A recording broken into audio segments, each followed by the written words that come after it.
150 ቀናትን በእግዚአብሔር ጸጋ መተናል። የተወደዳችሁ የመጽሐፍ ቅዱስ ንባብ ቤተሰቦቻችን እንደሚታወሰው መስከረም 1 ላይ ዘፍጥረት 1 ብለን ጀምረን እስከ ጳጉሜ 5 ድረስ ራእይ 22 ለመድረስ እየተጓዘን ነው ያለነው። ዛሬ በ150ኛ ቀናችን ደግሞ ኢዮብ ምዕራፍ 28 እስከ 30 ድረስ ያለውን እናነባለን። አብረን እናንብብ። በጌታ በኢየሱስ ስም አነባለሁ። ኢዮብ ምዕራፍ 28 በእውነት ብር የሚወጣበት ወርቅም የሚነጠርበት ስፍራ አለ። ብረት ከመሬት ውስጥ ይወሰዳል፣ መዳብም ከድንጋይ ይቀለጣል። ሰው ለጨለማ ፍጻሜን ያደርጋል፣ የጨለማውንና የሞት ጥላን ድንጋይ እስከ ወሰኑ ድረስ ይፈላልጋል። ሰው ከሚኖርበት ርቀው መውረጃ ይቆፍራሉ፣ ከሰውም እግር ተረሱ፣ ከሰዎችም ርቀው እየተንጠለጠሉ ይወዛወዛሉ። እንጀራ ከምድር ውስጥ ይወጣል፣ በእሳትም እንደሚሆን ታችኛው ይገለበጣል። ድንጋይዋ የሰንጴር ስፍራ ነው፣ የወርቅም ድቃቂ አለው። መንገዷን ጭልፊት አያውቀውም፣ የአሞራም ዓይን አላየውም። የትዕቢት ልጆች አልረገጧትም፣ ደቦል አንበሳ አላለፈባትም። ሰው ወደ ቡላት ድንጋይ እጁን ይዘረጋል፣ ተራራውንም ከመሰረቱ ይገለብጣል።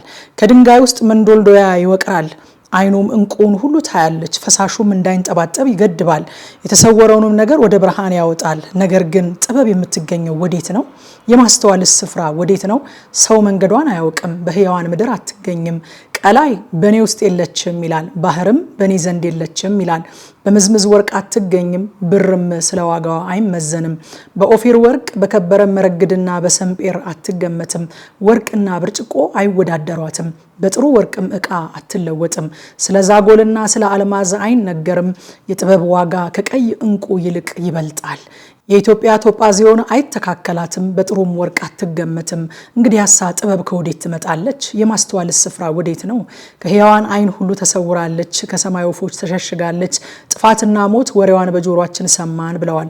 እግዚአብሔር መንገዷን ያስተውላል፣ እርሱም ስፍራዋን ያውቃል። እርሱም የምድርን ዳርቻ ይመለከታል፣ በሰማይም በታች ያለውን ሁሉ ያያል።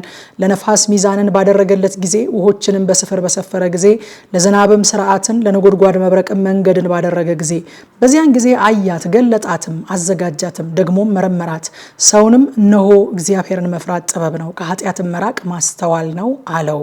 ኢዮብ ምዕራፍ 29 ኢዮብም ምሳሌውን ይመስል ዘንድ ደገመ፣ እንዲህም አለ። እግዚአብሔር ይጠብቀኝ እንደነበረው ጊዜ እንደ ፊተኛው ወራት ምን ነው በሆንኩ። በራሴ ላይ መብራቱ በበራ ጊዜ፣ እኔም ጨለማውን አልፌ በብርሃኑ በሄድኩ ጊዜ፣ በሙሉ ሰውነቴ እንደነበርኩ ጊዜ፣ እግዚአብሔር ድንኳኔን በጋረደ ጊዜ፣ ሁሉን የሚችል አምላክ ከኔ ጋር ገና ሳለ፣ ልጆቼም በዙሪያዬ ሳሉ፣ መንገዴ በቅቤ ይታጠብ በነበረ ጊዜ፣ ድንጋዩ የዘይት ፈሳሽ ያፈስልኝ በነበረ ጊዜ፣ ወደ ከተማይቱ በር በወጣው ጊዜ፣ በአደባባዩም ወንበሬን ባኖርኩ ጊዜ፣ ጎበዛዝት እኔን አይተው ተሸሸጉ፣ ሽማግሌዎች ተነስተው ቆሙ። አለቆቹ ከመናገር ዝም አሉ፣ እጃቸውንም ባፋቸው ላይ ጫኑ። የታላላቆቹም ድምፅ አረመመ፣ ምላሳቸውን በተናጋቸው ተጣጋ። የሰማችኝ ጆሮ አሞገሰችኝ፣ ያየችኝም ዓይን መሰከረችልኝ።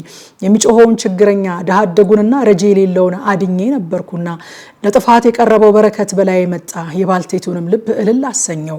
ጽድቅን ለበስኩ፣ እርሷም ለበሰችኝ፣ ፍርዴም እንደ መጎናጸፊያ እንደ ኩፋር ነበረ። ለእውር ዓይን ለአንካሳ እግር ነበርኩ፣ ለድሃውም አባት ነበርኩ። የማላውቀውን ሰው ሙግት መረመርኩ፣ የኃጢአተኛውን መንጋጋ ሰበርኩ፣ የነጠቀውንም ከጥርሱ ውስጥ አስጣልኩ። እኔ አልኩ በልጆቼ መካከል ሞታለሁ፣ እድሜንም እንዳሸዋ አበዛለሁ። ስሬ በውሃ ላይ ተዘርግቷል፣ ጠልም በቅርንጫፌ ላይ ያድራል። ክብሬ በእኔ ዘንድ ታድሷል፣ ቀስቴም በእጄ ውስጥ ለምልሟል። ሰዎች እኔን ሰምተው በትዕግስት ተጠባበቁ፣ ምክሬንም ለማዳመጥ ዝም አሉ። ከቃሌ በኋላ አንዳች አልመለሱም፣ ንግግሬም በእነርሱ ላይ ተንጠባጠበ። ዝናብን እንደሚጠብቁ በትዕግስት ጠበቁኝ፣ የጥቢን ዝናብ እንደሚሹ አፋቸውን ከፈቱ። እነርሱ ባልታመኑ ጊዜ ሳቅሁላቸው፣ የፊቴንም ብርሃን አላወረዱም። መንገዳቸውን መረጥኩ፣ እንዳለቃ ሆኜ ተቀመጥኩ። ንጉሥ በሰራዊቱ መካከል እንደሚኖር ሐዘንተኞችን እንደሚያጽናና ኖርኩ። ኢዮብ ምዕራፍ 30 አሁን ግን በእድሜ ከኔ የሚያንሱ አባቶቻቸውን ከመንጋይ ውሾች ጋር ለማኖር የናቅኳቸው በእኔ ላይ ተሳለቁብኝ። ሙሉ ሰው መሆናቸው ጠፍቶባቸው ነበርና፣ የእጃቸው ብርታት ለእኔ ምን ይጠቅማል? በራብና በቀጠና የመነመኑ ናቸው።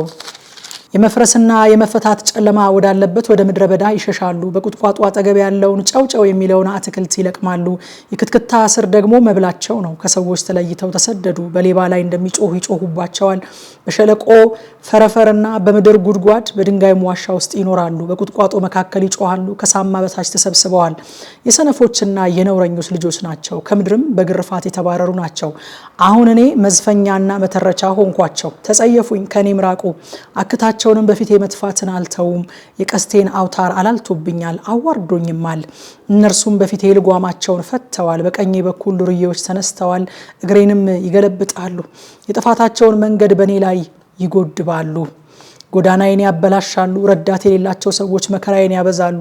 በሰፊ ፍራሽ እንደሚመጡ ይመጡብኛል፣ በባድማ ውስጥ ይንከባለሉብኛል። ድንጋጤ በላይ ተመለሰችብኝ፣ ክብሬም እንደ ነፋስ ያሳድዷታል፣ ደህንነቴም እንደ ደመና አልፋለች። አሁንም ነፍሴ በውስጤ ፈሰሰች፣ የመከራም ዘመን ያዘችኝ። በሌሊት አጥንቴ በደዌ ተነደለች፣ ጅማቶቼም አያርፉም። ከታላቁ ደዌ ኃይል የተነሳ ልብሴ ተበላሸች፣ እንደ ቀሚስ ክሳድ አነቀችኝ። እርሱ በጭቃ ውስጥ ጣለኝ፣ አፈርና አመድም መሰልኩ። ወደ አንተ ጮኽኩ አልመለስክልኝም፣ ተነሳሁ አልተመለከትከኝም። ተመልሰ ጨካኙን ክብኝ፣ በእጅህም ብርታት አስጨነቅከኝ። በነፋስ አነሳኸኝ፣ በላዩም አስቀመጥከኝ፣ ባውሎ ነፋስ አቀለጥከኝ። ለሞት ሕያዋን ሁሉ በሚሰበሰቡበት ቤት አሳልፈ እንደምትሰጠኝ አውቄያለሁና። ነገር ግን ሰው በወደቀ ጊዜ እጁን አይዘረጋምን? በጥፋቱስ ጊዜ አይጮህምን? ጭንቅ ቀን ላገኘው ሰው አላለቀስኩምን? ለችግረኛውስ ነፍሴ አላዘነችምን? ነገር ግን በጎነትን በተጠባበቅኩ ጊዜ ክፉ ነገር መጣችብኝ። ብርሃንን በትዕግስት ተጠበቅኩ፣ ጨለማም መጣ። አንጀቴ ፈላች አላረፈችም፣ የመከራም ዘመን መጣችብኝ። ያለ ፀሐይ በትካዜ ሄድኩ፣ በጉባኤም መካከል ቆሜ ጮኩ። ለቀበሮ ወንድም ለሰጎን ባልንጀራ ሆንኩ። ቁርበቴ ጠቆረ፣ ከእኔም አይቶ እርግፍግፍ አለ። አጥንቴም ከትኩሳት የተነሳ ተቃጠለች። ስለዚህ መሰንቆዬን ለሐዘን እምቢልታዬንም ለሚያለቅሱ ቃል ሆነ ይላል። ማታ 3 ሰዓት ላይ በኢትዮጵያ ሰዓት አቆጣጠር ቲክቶክ እና ቴሌግራም ላይ በቀጥታ ስርጭት ሁል ጊዜ እግዚአብሔርን ቃል እናጠናለን። ኑና አብረን እናጥና። ጸጋ ይብዛላችሁ።